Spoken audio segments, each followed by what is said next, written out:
The last time Sydney house prices fell this much in 1 year, Bob Hawke was the Prime Minister.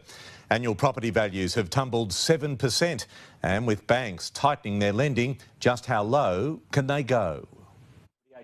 In 1990, the last time house prices fell this far, interest rates were above 17%. This time we've got very low interest rates, but it's really this credit squeeze that we're seeing that is limiting people's borrowing capacity. The 1990 housing slump triggered Australia's last recession, Paul Keating's famous recession. This is a recession that Australia had to have.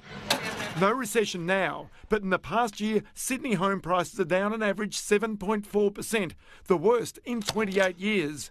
The bad news is, more falls are likely. Our view is that we're going to see prices fall somewhere 10 to 15%. Some areas fared worse than average. Sutherland is down 9%, Parramatta 10.3%, Baulkham Hills and Hawkesbury down 10.8%. And this is the hardest hit area in all of Australia, Ryde, where prices are said to be down some 14%. This house alone is down by $13,000 to around $1.57 million in just the past 2 years. The big question now is, what is the knock-on effect for the whole economy? The banks are already taking action to make sure borrowers are not exposed, because if homeowners are exposed, so too are the banks. We go through income, we go through expenditure, we require them to be able to pay back 7.25% as the interest rate. NAB's cash profit was $5.7 billion, down 14%.